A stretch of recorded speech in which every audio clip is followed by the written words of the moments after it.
We are thrilled to announce Metis is launching our Community Ecosystem Governance Program to truly uphold our mission of bringing blockchain to the people. As we move further down the path toward decentralization, the Community Ecosystem Governance Program invites our community to verify projects on the Metis network. While we remain a permissionless platform, we're introducing Metis governance snapshots to give our ecosystem back to the community and allow you to vote for the projects you care about most. Projects will be able to apply through our governance system for consideration, and through the voting process, the Metis team will empower the community to verify projects and inform our marketing and promotion decisions. In service of decentralization, we need your support to make our network the Web3 home for everyone. Be sure to stay tuned to our social channels to stay informed and cast your votes. Now is the time to bring Metis to the people. Awesome. So I say let's get started because there's a lot I think we all want to know about the Granary, especially as they're going up for vote. So congratulations on the CEG first approval to get to the vote. And we have this weekend the community has this weekend to vote on adding the Granary to the official Metis sponsorship list. So let us get into it. So I'm Anthony Robles. I'm a co-host of this Metis Ambassadors Community Space, and I'm also a Metis Ambassador. And glad to be doing this. This is our first. This is the first time we're using the space to have a CEG approved partner, or on at least not a partner yet, but going up for vote. This is our first time doing it, so we're excited. Really an honor to have the Granary here and all the other guests that will come after this. And it's an honor to have Metis allow us to use this space to help educate the rest of the community. This is part of their research to see if, the project, if they want to vote yes or no, and if this project, they want it on the Metis ecosystem, at least officially, as a partner of the Metis ecosystem. So, So Metis is a layer 2 built on Ethereum that is focused on onboarding Web 2 users, builders, and businesses to Web 3. And Metis is leading innovation as a smart L2, which executes near instant transactions and gas fees no more than a cent, all while still benefiting from the strong security and decentralization of Ethereum. Features that are very important for the mass adoption of Web 2 users and businesses. And additionally, Metis is incubating an on-chain decentralized identity and reputation system called Matrix for trustless collaborations in Web3. And with this technology, your data and identity will be self-sovereign and private. And with Matrix, Web3 contributors can build on-chain resumes to SBTs distributed by dApps using Matrix on Metis. So this is a really cool innovation that's here. And lastly, Metis is also incubating infrastructure for decentralized autonomous companies through what is currently called the DAC portal. So businesses and entrepreneurs will be able to access an aggregation of DAC tools that will provide them the on-chain utilities they need to operate an efficient day-to-day business on the blockchain. And today we have the Granary to speak about their project as they go up to vote in the community ecosystem governance process. But before that, I'm going to hand it over to my co-host to introduce themselves. So let's start with Prince. Hello, hello guys. GM. Excuse my voice. GM for the culture was good, everyone. My name is Prince. Metis ambassador and your usual co-host of the Metis community space, week in, week out. And if you're here with us, I would say congratulations. This is about our 13th episode so far, consistently week in, week out. And in case you've missed anyone, you can always go check on our official YouTube handle for the community space. You can always check on that. We've had talks on development around Metis, and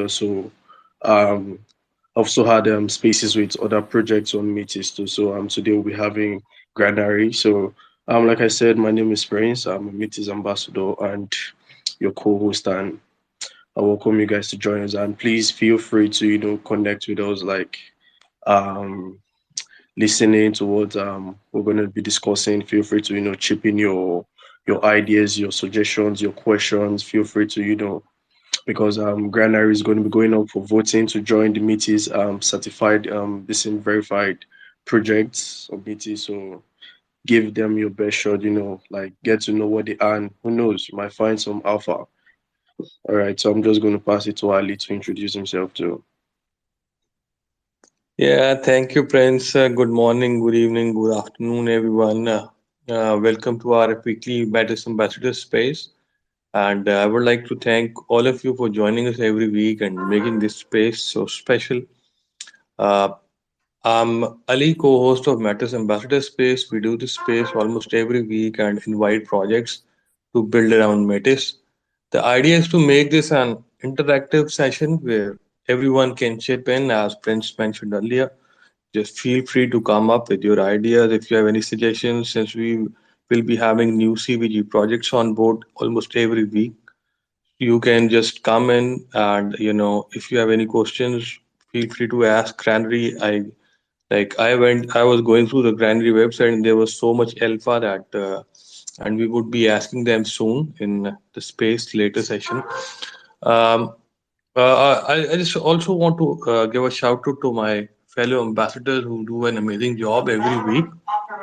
And as Anthony beautifully mentioned and discussed and introduced Metis to our loyal audience, I have my 2 cents as well.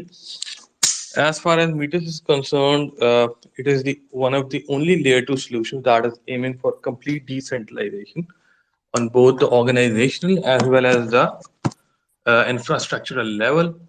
And I'll just go in a bit of detail, won't take a lot of time. Almost all layer twos have the same infrastructural problems right now, and that is having a singular sequencer. This means that if the sequencer goes down, there is a single point of failure. And in Metis, we are dealing with this problem by having multiple nodes, and thus we are avoiding the single point of failure. This is what is basically allows us to be at completely decentralized as far as the infrastructure is concerned. The second point that is very important in pursuit of decentralization is how Metis is dealing with the decentralization on the organization level. That is by opting for eco nodes. So basically, there is no physical regulatory force that can kill the ecosystem, and the eco nodes are basically led by a board of directors that is Metis Foundation. That's decentralizing Metis into multiple eco nodes. So that is how, guys, we are basically decentralizing at both the infrastructural as well as the organizational level. So that's it from my side as far as the introduction to Metis is concerned. Now I will hand it over back to our lead co-host, uh, Anthony, and we'll be inviting Granary to discuss all things Granary Finance. Yeah, thank you, Ali. So yeah, let's get right into it. So who do we have here from the Granary? Can introduce yourself, and then we'll get into it. Hey folks, this is Sweet Cheek speaking from the Granary account. Before I get too much into introductions, if you could also invite Babis or Beebis onto the stage as well. Yeah, thank you. So I'm Sweet Cheeks. I am a community manager and a marketing fella for the Granary, and I also work for the Bite Masons. Beebis will get into details about the Bite Masons, but a short overview about the Granary. The Granary is a decentralized lending protocol with very optimized risk trenches and perimeters. It basically allows lenders to obtain liquidity using their collateral. Our platform allows people to use stables, Bitcoin, Ethereum, and Metis as well as collaterals and lending and borrow them accordingly, according to the loan to values that we put on there. We are a very, very risk adverse protocol. We have been live across 5 chains now for almost 9 months, I believe. We're nearing 9 months. We're very proud for having zero zero, as you say, knock on wood, zero exploits in this market, despite the turbulence, which many lending markets haven't been able to avoid. We have zero bad debt of any kind. And I'll hand it over to Beebis to kind of introduce himself as well.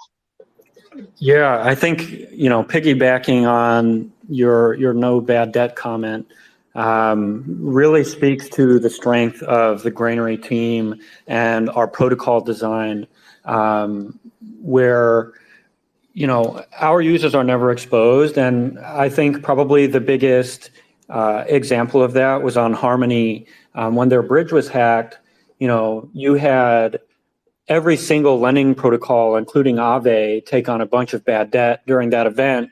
And Aave had to restructure their entire risk profile after that, whereas none of our users were affected, which I think is, our team, Byte Masons, are really security focused. We were founded by security engineers. We focus on risk management. And yeah, Granary is kind of our step into the world of risk management. We've been implementing a lot of our research. A lot of our interest rate curves are optimized for actual DeFi usage, which I think is something that a lot of protocols fail at, and their interest rates are much too volatile.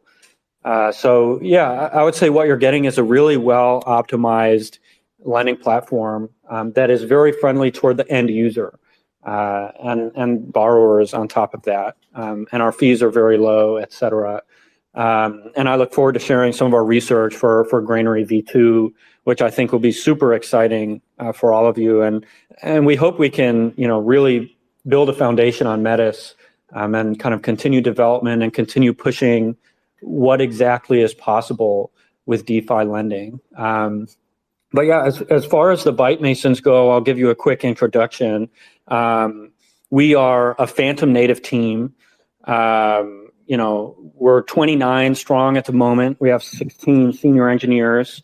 And kind of our claim to fame, I guess, is, without a token, without incentives, we were able to achieve $300 million assets under management in 2021. And of course, things have changed a lot since then, but kind of another big number is we advised over $7 billion worth of AUM over that same period. I've been a security engineer in this space for over 2 years. Our other co-founders, same deal. And really kind of what you get with Byte Masons is one of the most experienced engineering teams in the space by pure, years of experience in the space and outside of the space within leading companies. We manage over 500 smart contracts in production right now through our apps, Reaper.farm and Granary.finance. And really, our goal is to make DeFi the norm and make transparency and strong ethics in finance the norm. And we're really not going to rest until we do that. And Granary plays a huge part in that. And we see Granary as, I can't really say what we see Granary as without the SEC punching a hole in my face. But we want normal people to have access to serious financial tools, and that's not just a LARP. That's how we build protocols from the ground up. And you see a lot of people saying stuff like this, and then they're taking 30, 40, 50% reserve fees in a very opaque way. And we're quite the opposite. So I hope you can all get to know us. I hope you can all, tell your friends. I hope to get to know you all as well. But I guess I'll give the floor back to you, Relentless, or whoever wants to kick off maybe a Q&A or similar. Yeah, for sure. Thank you for the introductions. It was really thorough. I was actually wondering about the Byte Mason, so I'm glad you touched on that. And I know there's a larger vision for the Byte Masons collective and what Granary can do, and you touched on it about creating more transparency through DeFi and I saw in the proposal that y'all want to compete or have DeFi compete against banking. So I'm wondering if maybe you can go a little bit more into that, and I know you kind of mentioned like Granary's role in this. So how does Granary play a role in this like larger vision, as I understand, of like competing with banks and yeah, and then also you mentioned the SEC. Are you all American based as well? I mean, we're pretty fully decentralized. We have team members around the world. But yeah, compliance is like kind of front of mind for us. We take a very, very heavy-handed approach to remaining compliant and a very forward-looking approach as far as regulation goes. So we kind of do the song and dance as if American regulation is going to spread across the world, which a lot of times it may as well if it doesn't in reality. So we kind of think a lot, when we're planning and designing protocols with American regulation in mind.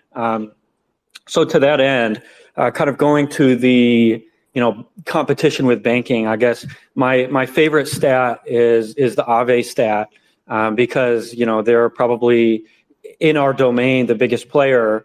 Over 2021, Aave emitted $360 million worth of their token. And on the back of that, they generated $30 million in revenue. And that would put them at about a 0.3% APR on all of the assets they managed over the period, which is really insanely bad.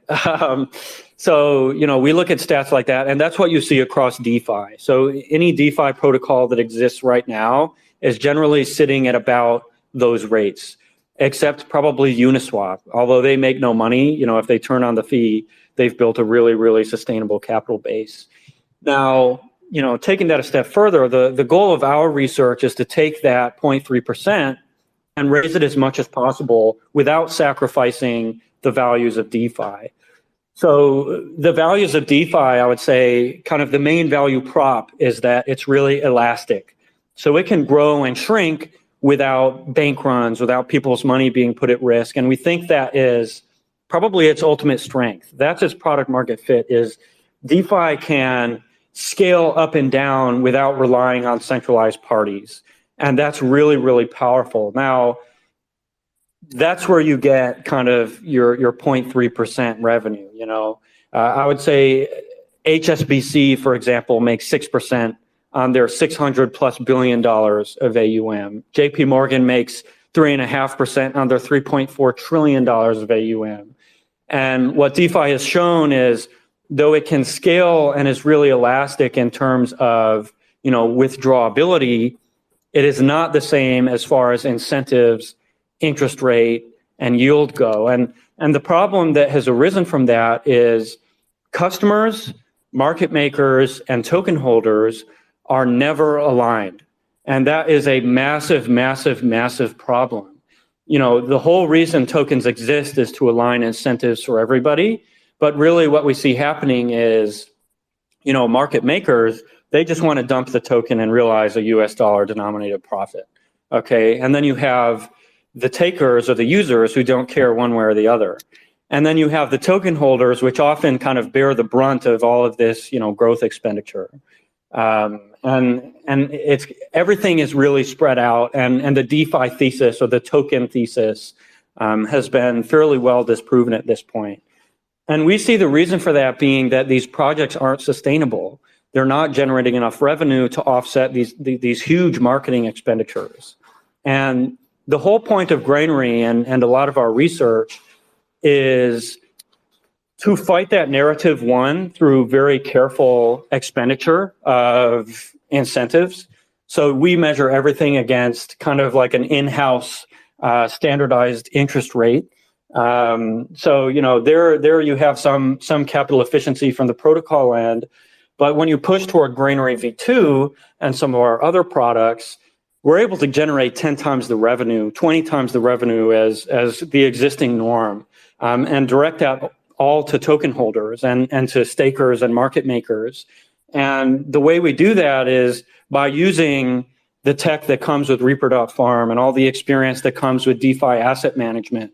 So we can kind of create a delta neutral rehypothecation vault, and of course that's like a dirty word now, but imagine like a urine style vault, an only up principal protected vault, taking advantage of some modest interest rate underlying. And so you have these over collateralized positions, you have all these makers trying to, take as much as they can of the borrow interest being paid. You take all of that and then you add even like 2% interest on half of those assets. And now you're making, 5 to 10 times more than your second best competitor. And now that we're seeing Ethereum kind of defining the risk-free rate for DeFi at 4%, we're going to see a lot of assets and a lot of things kind of come up and come into existence, especially once ETH withdrawals are turned on, wherein, we can have essentially a DeFi bank that can take advantage of DeFi's treasury bond equivalent. And therefore, you have enough money where you can align incentives top to bottom. And it's not just like we're going to mint $1 billion worth of tokens and anybody who invested in us can just like kick rocks, which is the paradigm right now, unfortunately. And kind of what I like about Metis is how careful they are about their token distribution and how careful they are about any marketing spend. And that's kind of what attracted us to the network. We saw like a real astuteness from the internal Metis team. So I know I said Metis. I know it's pronounced Metis. My apologies. But yeah, I think that's kind of the long and short of it. And I do warn you for future questions. I do generally talk a lot. I'm a researcher at heart. So if you ever need me to wind it down, just, you can holler at me. No worries. That's good. That's what we're here for. We're here to hear everything from you all and really pick your brains and so we can understand the project on an even deeper level and what you're thinking. But yeah, thanks for that. You did mention and in terms of with the pronunciation of Metis, I say Metis. It's like the Greek way. It's like Metis, and it's a Greek word. But a lot of people say Metis or Metis. I think it's kind of up in the air. I like Metis better personally, but it's like meet us on the blockchain. Yeah. But yeah, I'm going to say Metis from now on then. Thank you for giving me that green light. Yeah, no worries. Yeah, I'll just ask one more before I pass over to my co-host for any questions they have. You did mention Reaper Farm.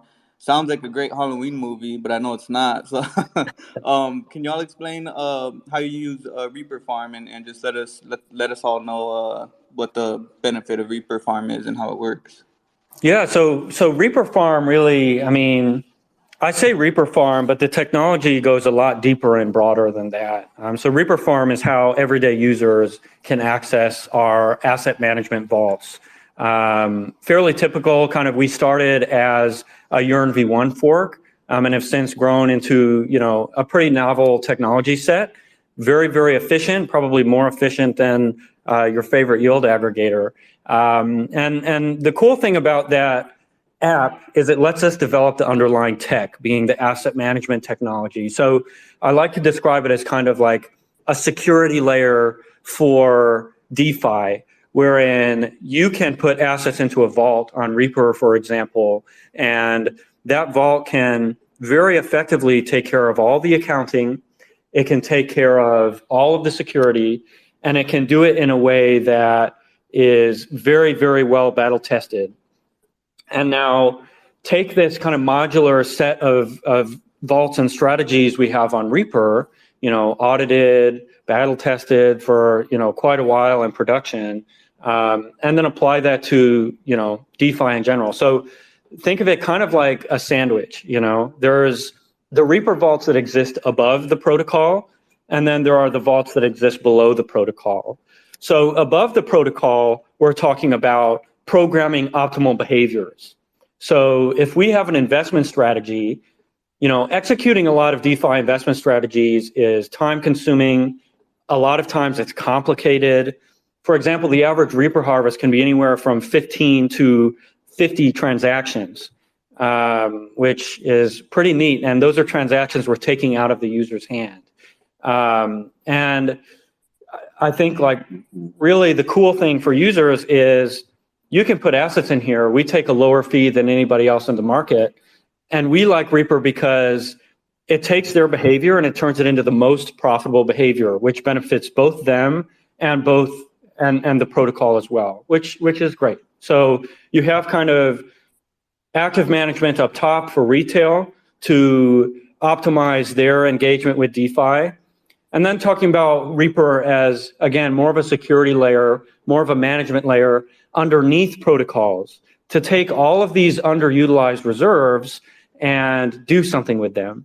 So, you know, I think MasterChef is the easiest example. If you're familiar with like the typical farming paradigm in DeFi for startups, you have all of these assets sitting in, you know, a farm. Like, let's say you have a bunch of single stake assets. You have like Genesis pools or whatever. Those are assets that aren't working.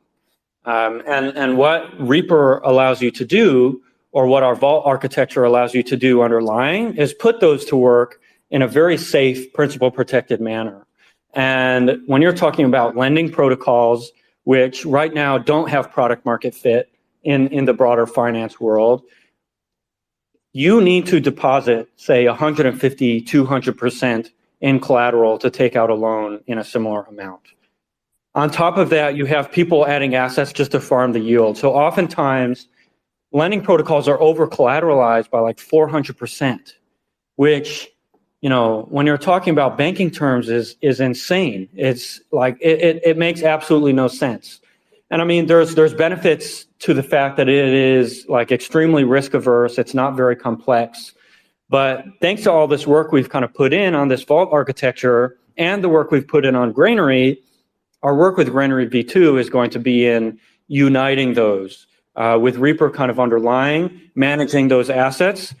And a lot of people could say, or maybe you will after, you know, you think about this in the shower or on the toilet or something for a while, you know, isn't that the same as like giving out loans on some interest-bearing derivative? And the cool thing that our technology allows us to do, especially via Granary, is it lets us manage the risk actively. So for what I described before, like giving out loans on interest-bearing tokens, you are beholden to the target protocol's risk profile. And users are kind of beholden to whatever liquidity top to bottom that allows. But with our architecture, we can react every single block to risk parameters. We can protect users from any downside risk, and we can have control over how much liquidity at any time is available for withdrawal. And there you have another layer of risk management that really kind of gives superpowers to the end user and gives them the power to earn an order of magnitude more yield in a lot of cases, which is really cool. And you look at interest rates on Aave, you look at interest rates on Compound, you look at interest rates everywhere, and it's pretty pathetic. You know, DeFi fails to meet, you know, the 4.5% risk-free rate continuously, even during bull markets. It's really hard for us to hit that 4%. But Granary is going to unlock a lot of that and give us the power to, again, compete with traditional finance in terms of yield and in terms of utility. And the way we do it is in a totally positive sum manner that we think aligns stakeholders a lot better. Awesome. Thank you. Yeah, you did mention other DeFi protocols, and that was another inquiry I have about, you know, like other DeFi protocols in relation to them on the same network. But I want to pass it over to Printer Ali for any questions they may have. Yeah, thank you, Anthony, and thank you, babies, from the Bytes. I really enjoyed listening to you, and I think I would like to extend a warm welcome to you since you are about to join the Metis family. The first, I mean, for me, this is one of the best spaces turning out so far. Reason being is number one is the level of observation I've seen from you.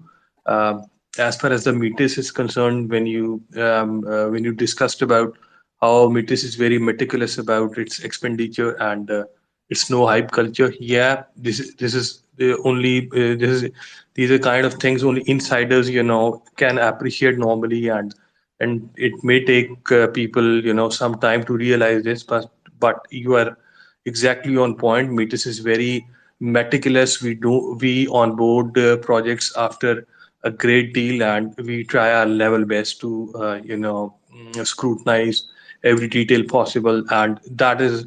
And secondly, we try not to rely on hyping our projects as well.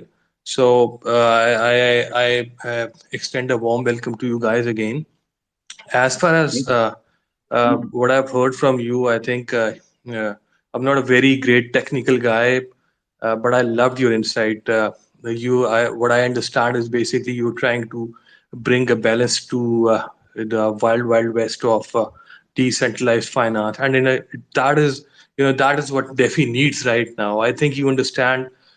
I'm sure you understand it way better than me, but you understand the pain point that DeFi is going through right now. There's so many different yield opportunities. People, like uh, it's like showing dreams to people and asking them to put their money away, and it's more like a shitcoin thing. But what you're trying to do is you're trying to bring it to the level of the real world yields. So that's how Yeah. basically banks operate. So you're trying to bring a balance to DeFi, and that is great. I just wanted to ask you, how do you see DeFi someday competing against banks and Granary's role in doing so? Thank you. Yeah. So really, there are a lot of problems that DeFi's competitiveness suffers from, and I think the two main ones are, one, the value that we deliver to users, and two, the ease of onboarding. So I think what we can boil those down to is DeFi's hurdle rate. So the hurdle rate is the rate of interest required to get someone into a particular financial position. And right now, the problem with DeFi is our total addressable market, as it stands right now, is in a lot of ways the only market we have access to. And that's a problem. I think, when DeFi is really competitive, we can, push insane growth rates. But I think we're going to see this year that it may be a year in decline. And a lot of that is because DeFi yield is really volatile because it's pure speculation driven. And that's no way to found an economy. And so we're seeing right now interest rates for stable coins float around 1.2% to 2%, depending on where you are, what network you're on. And you can just get a treasury bond and get 4.5%, like a relatively short-term treasury bond. And you can probably buy that on Robinhood. And it's probably a lot easier to buy that than it is to participate in DeFi. And something else that I think is an even more extreme example is the real estate market, like a real estate investment trust. You can put your money into an REIT, like let's say a BlackRock REIT, and get 8 to 12% yield on real estate. And real estate, you can live in it, and there's real infinite demand. So when you're talking about building DeFi products, this is what we have to compete against. And this is a lot more accessible than a product that you need to make a wallet for, and that onboarding takes like 10 different apps to do.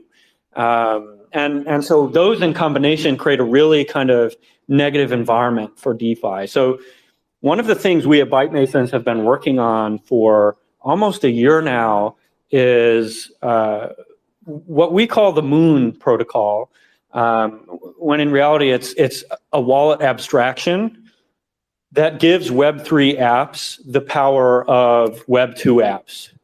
So really what we're talking about is easy onboarding, for example, like using Google OAuth or Google Passkey or Apple Passkey.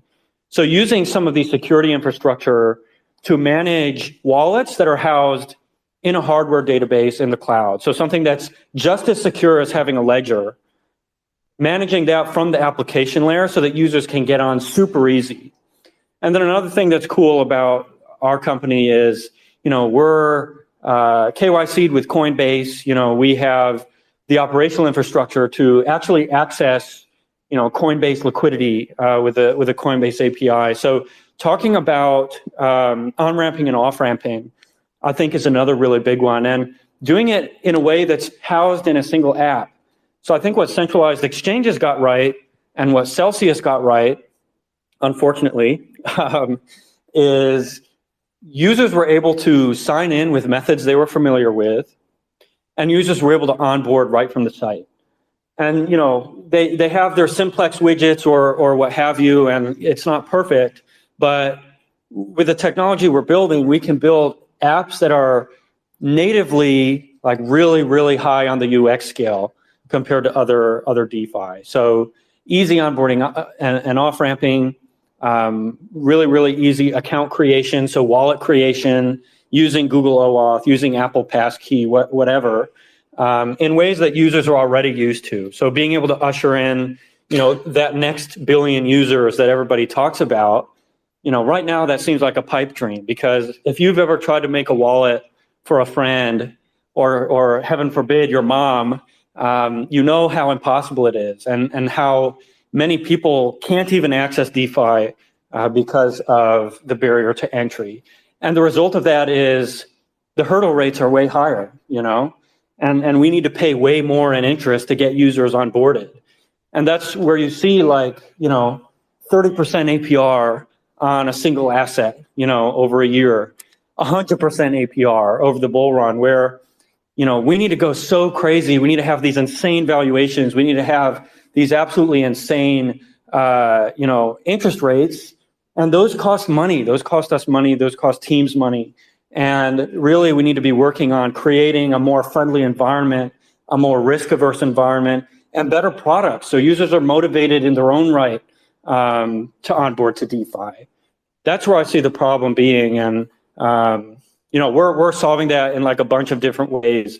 And Granary is kind of like one of our babies that we're implementing a lot of these solutions for. And we've been in production with Granary for a year. We don't have a token yet. We've had 25 million TVL or whatever. We have a fairly competitive product, considering we haven't spent a lot of money on it in terms of incentives. And we want to gear up so that when we turn the Grain token on, or when we turn incentives on, that we can sustain them infinitely. And we can use that to kind of penetrate these big TradFi liquidity pools, which are a little bit untouchable by DeFi right now. And there are a lot of reasons for that, but the fact that DeFi is unsustainable right now does not help at all. So yeah, I guess that's a long answer to your short question. No, it's a great answer. Yeah, and it's nice to hear. So well thought out. You obviously know this space and know the disadvantages of DeFi and how it could compete with banks, but what are the pitfalls right now and why it can't. So I think that's really important, and it's a really, in my opinion, a huge value add to the Metis network to have such a project like this, a DeFi protocol like this that is be aware of the pitfalls of the industry as a whole and trying to actually, resolve that. So I want to pass it over to Prince for any thoughts or questions. Hello guys, GM.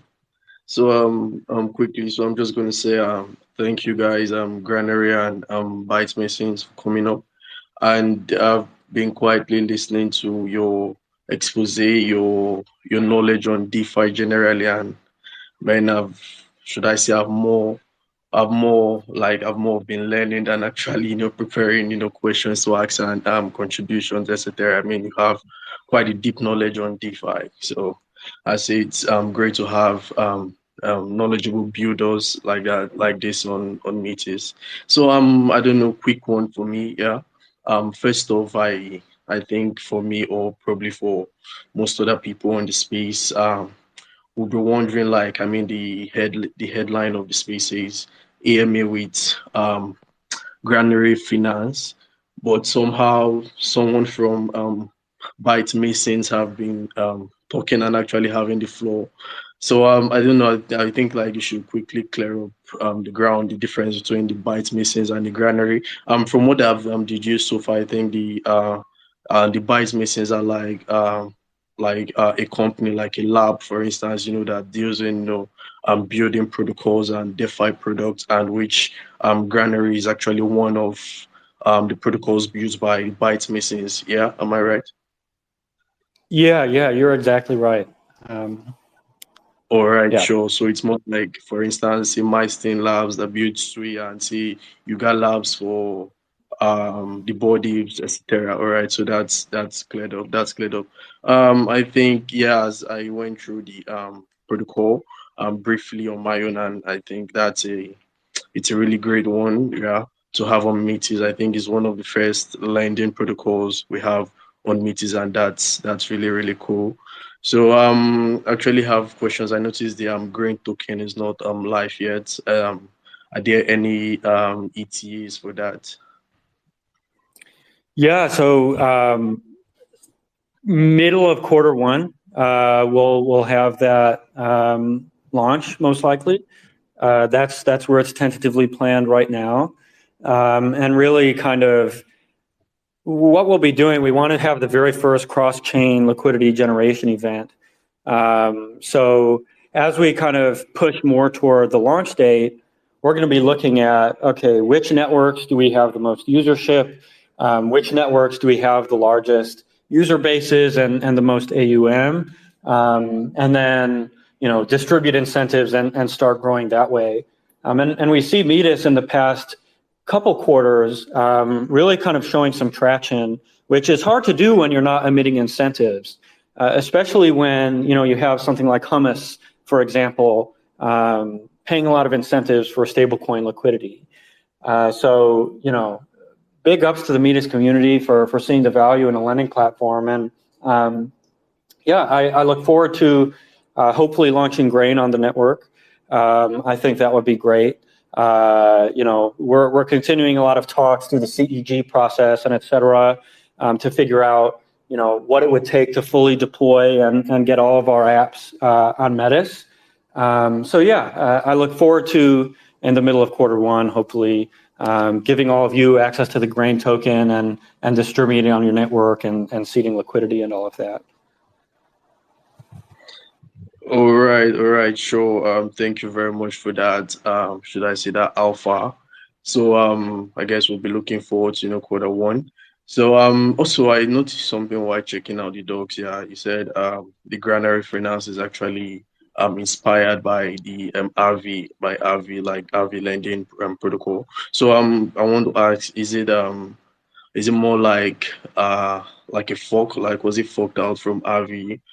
Or like say since it was inspired by Avi, like probably they studied the bytes missing team studied the Alvi working protocol and be like, oh, I think these guys have something good going on, but probably we can work on some aspects for the docs to actually reference Avi. It's more like these are the guys that actually inspired us. We are more like just either trying to follow in their footsteps to get something like them on our own, like for our own product, or we're actually working, or this is something we're actually improving with our own products. Which of them is it? Yeah, so while we differ pretty strongly as far as like interest rate distribution, asset distribution, incentives, the core accounting system, so the debt management system, that was forked from Aave directly, and we made some modifications. I think the Aave V2 accounting system is pretty perfect. Really, really flexible, really robust, very elastic. And that was kind of our game plan going into Granary development. Can you hear me? Crypto NFT, please mute your mic. We're not accepting questions right now. Like when we're done, we're going to open it up for questions. All right. Bevis, please, you can go on. We started with Aave V2 as a base and built up from there. And it's since been audited. We really lean a lot on their accounting system. We think it's probably the strongest in the space, maybe, some of the best accounting software ever, to be honest. But yeah, inspired by Aave, a lot, forked from Aave, their MIT code base, or rather their AGPL code base. So you're on the money there. All right, sure. Thank you very much. So, my last one from me, because we actually we spent time, and we have I'm pretty sure we have people in the audience who actually want to ask questions and get to speak with you guys. So regarding quick one, yeah, let's just call it like an alpha time. Regarding I noticed the distribution tokenomics for the green token is not out. So since the product Granary Finance has been live for a long time now, and probably accrued liquidity and all. Should we be expecting the token distribution to be like more community based, or like an ideal like airdrops, or is there going to be something like to qualify for tokens, or it's just going to be general sale? I feel like I'm asking too much right now, but Sure, yeah, it's all good. So as far as token distribution goes, like the whole point of Granary V2, which is kind of what we'll be launching our LGE alongside, is to actually like be positive sum with how we distribute incentives. So generating enough revenue to actually buy back enough grain to fund, the next month's incentives. That's kind of the entire point. So as far as like a distribution schema, really it's like we need enough to kick off the flywheel. We need enough to seed market liquidity. But beyond that, it can all be distributed, via Granary incentives, and we can even stretch timelines as far as token distribution out a decade or longer. Because when you're generating 2 to 3% interest on your entire capital pool or your entire reserves, not only does that totally flip over the borrowing paradigm for users because they have to compete against whatever DeFi's risk-free rate is, but beyond that, it allows us to distribute tokens that we can actually afford to distribute. So kind of how the tokenomics work is, we have our market liquidity, and all this revenue we're generating underlying is being used to buy back the grain token and use that for incentives for kind of the next round of growth. So as far as distribution goes, it's really going to be reactive. So the goal kind of with all of our products is to make enough money on the underlying to actually fund incentives. So tokenomics matter a lot less because really like we are growing based on demand. And when we need to penetrate a market or when we have a big competitor, we can spend more tokens there. And that's kind of the entire point. So it's very, very reflexive. I would say to the point of being algorithmic as far as our research has come. Although, a lot is managed through governance as well. But yeah, saying like what the tokenomics will be, it's more of like a heuristic as far as like how you can think about our approach to growth and our approach to incentive management. Because if you're growing more than you should be growing, then a lot of times you're going to be wasting money because there are diminishing returns as you kind of push up that growth curve. So our goal is to just keep removing hurdles, keep removing blockers to growth, and letting our revenue and our protocol kind of do the talking. And really, we can be competitive with anybody in the space easily. We don't need to spit out a bunch of incentives. So, whatever tokens we give out during our liquidity generation event or during our Dutch auction or however we decide to launch, those tokens could technically be the only tokens that ever exist. So there's like a lot of interesting trade-offs to analyze there. But yeah, as far as tokenomics go, we will have a paper coming out Q1 next year that'll kind of describe all of this and show some of our math and some of our designs and work. So you can probably expect that. all right, sure. Thank you very much for that. And in case you're in the audience and you're actually jotting things down like I am, keep tab on Granary for Q1, the tokens and more. All right, I actually have more questions, but I'm just going to limit it because our time is actually fast spent and we don't want to take too much time. And we'll just say since it's because, our first phase with acting as, the venue for CG. So we're just going to extend a little. Usually we don't like to go past 1 hour so people, can get ahead and go ahead with their days. So I'm just going to keep it from here. And guys, please, this is the general section here. If you have questions, contributions, or you'd like to speak with the team right now, please feel free to request the mic. And so I'm just going to start with the two people on the speaker list right now. So Crypto NFT, you have your hands up. Please unmute your mic and speak to us. Yeah. Can you hear me? Yes, we can hear you clearly. Please go on. Yeah. So my question is, what are your plans for global expansion? Are you focusing on market at this time or focusing on building, on the developing or getting price and the users or partnership? That's my first question. Can someone that heard that better than me clarify? I Crypto NFT, I could barely hear you too myself. Please, can you come again and be more audible? Yeah. So what are your plans for global expansion? Are you focusing on market at this time or focusing on building and the developing or getting customized and the users for partnership? That's my question. Secondly, what mechanism that your project used to protect the users? How secure your smart control against attacks? Okay. Yeah. So how do we grow? How do we expand and maintain security and maintain kind of the scalability of our protocol at the actual like user safety level? Does that sound like a good interpretation? Yeah. Okay. Yeah. So really, we've been audited. We shelled out the 60 grand for an audit, unfortunately. But really, like where a lot of the risk comes in, and now the base protocol is extremely secure, very well battle tested.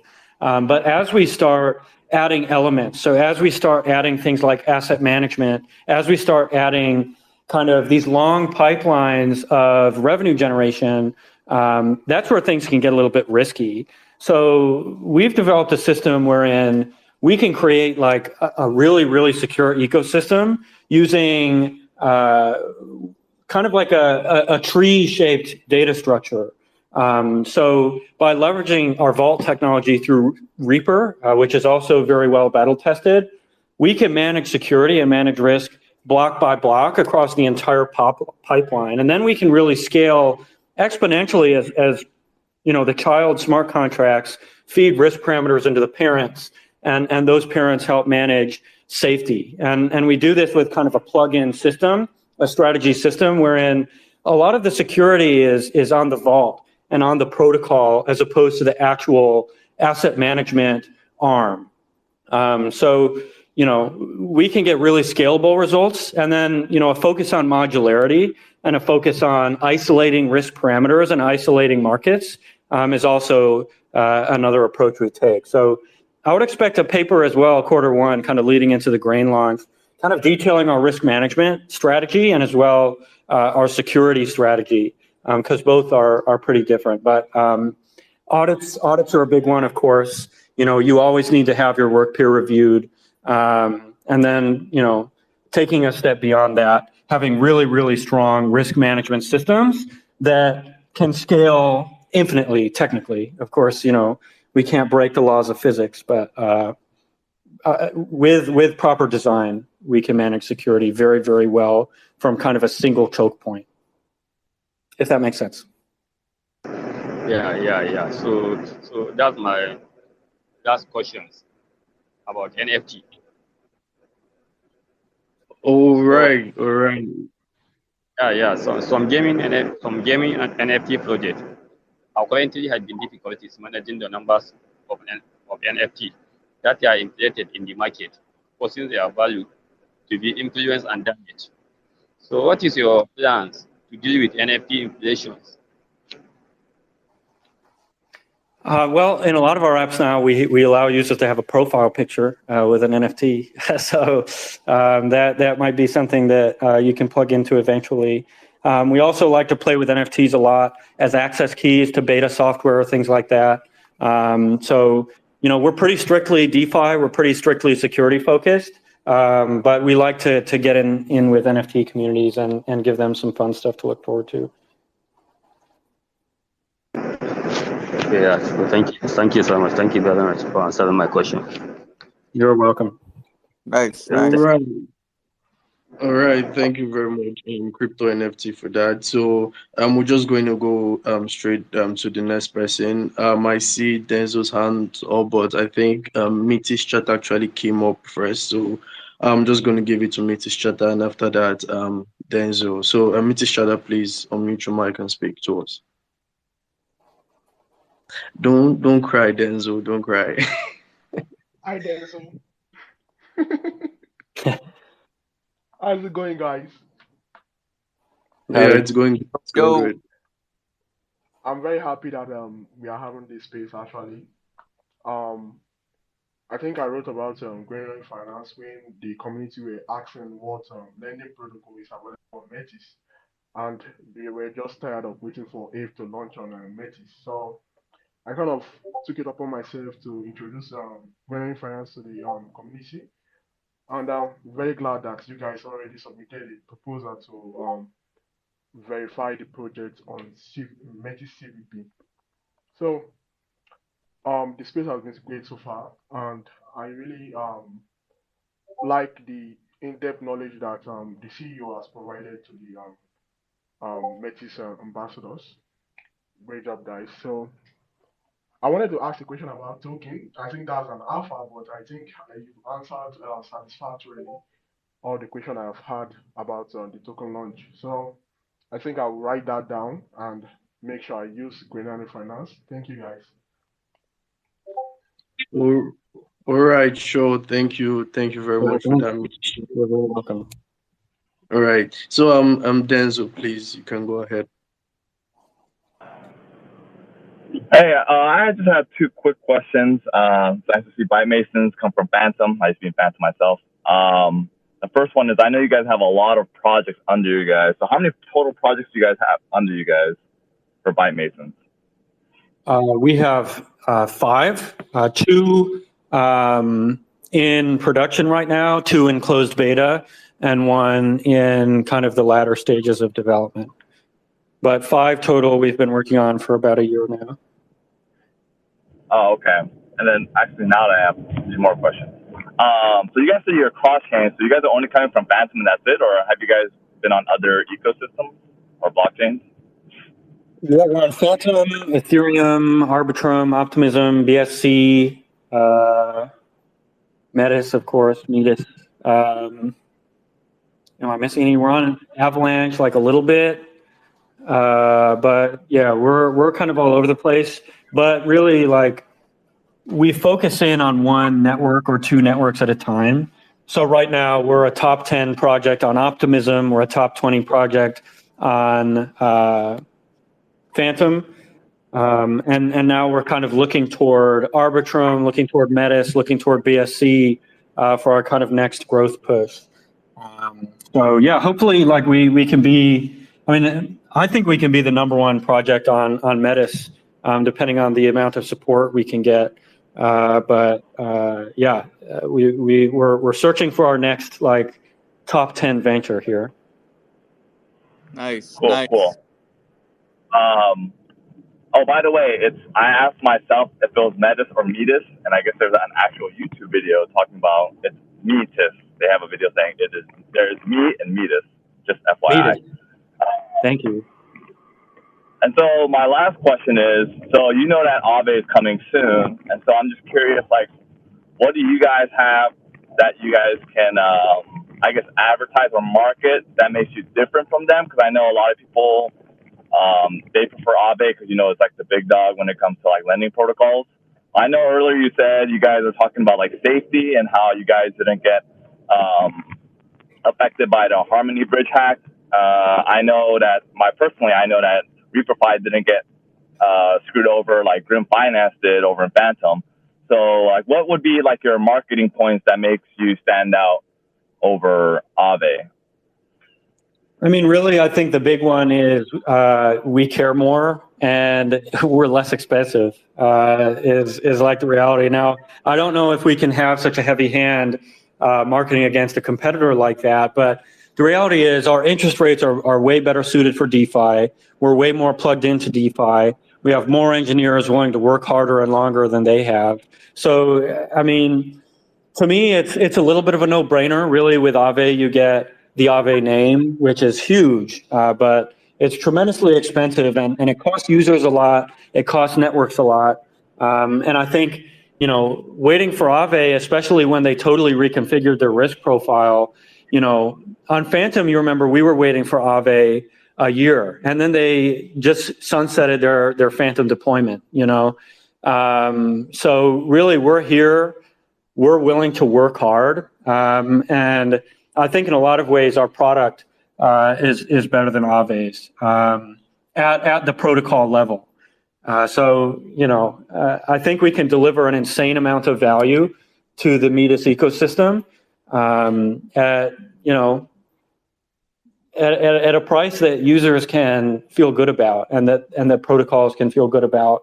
And I think like being able to plug in with the Grain token, like we have an unlaunched token, whereas Aave has a 95 price to earnings ratio, So it really like gives us the opportunity to be a truly native protocol, delivering really high value products to users. And that's what we care about. And, I think with Aave, Metis becomes an afterthought. And it's kind of a grim reality, but it's what we've seen as kind of alt-chain explorers, is unless you're Ethereum and unless you're putting down, hundreds of millions of dollars, it's just kind of negative EV. And like I said, like Aave doesn't make a lot of money. Aave puts down, they take millions of dollars in incentives, and then they leave. And then all their users leave with them. And that we see is like a pretty major problem when it comes to dealing with Aave or other big teams. And it's one that Granary is like a really easy solution for. I think our risk management is better. I think our math is better. I think our incentive management is better. I would go so far as to say I know they're better, but I haven't seen their expressions or research or anything. But yeah, that's what I would kind of say to you about that. Is Aave can be kind of exciting, but it brings mercenaries along with it. And it's really like, you get 3 months of glory and then you're left kind of stuck in the ashes. And that we've seen again and again and again with Aave, unfortunately. Well, thank you for your passionate and honest stance on that. I appreciate it. Yeah, for sure. All right. Thank you very much for the questions, and thank you very much for diligently answering each and every one of them, babies. So I think Antonio was about to say something, so let me just pass it to him. No, yeah. Thank you for the questions from the community. Thank you for the very thorough description and mindset of what's coming with the Granary and what it offers to the Metis network, what it offers to the community, and how it differentiates from other lending protocols in terms of cost, in terms of risk management, in terms of all the important things that are needed to eventually compete with the banking industry. Because I think that's what we all want, right? We want DeFi to grow. We want DeFi to be here. We want to be in control of our own assets. And we see what happens when you're not in control of your assets. We saw what could happen with that like last month. So really appreciate the time. Again, this was our first time using the Metis Ambassadors community space for a Metis governance special. We will be doing these very often now. So this will be your space to come hear from projects that are going up for vote. And with that said, the Granary is up for vote this weekend. voting is open on Snapchat. So if you see the first tweet that's posted on our what do you call this thing? A scoreboard? I don't know what to call it on this Twitter space. You can go to the link right there. You click on the tweet. You'll see the link to their CandiDAC proposal. And oh shoot, I didn't put up the tweet for the link for the snapshot, but you will see that on the Telegram for the Metis Community Ecosystem Governance Telegram group. The snapshot voting will be put there when it's open. So yeah, you've heard from them. We all understand them better. So please vote. And yeah, thank you all. Leave it for any last words from the Granary. Yeah, sure. I would say make sure to tell your friends. Make sure to follow my Twitter. Make sure to follow the Granary Twitter, and we'll keep you in tune. And if you like what you hear, I'm on a show every Friday called Across the Chains. If you go to youtube.com/blockbytesmedia, it's a pretty funny, popular podcast. So check that out. But otherwise, thank you everybody for your time. I know you have a limited amount during the day. So I really, really appreciate you being here, and make sure you tell everyone to vote yes for Granary. I think, we can have a really massive impact on Metis. Let's do it. Thank you, everybody. Yeah, Grain take care. train. Yeah. See you guys. Bye.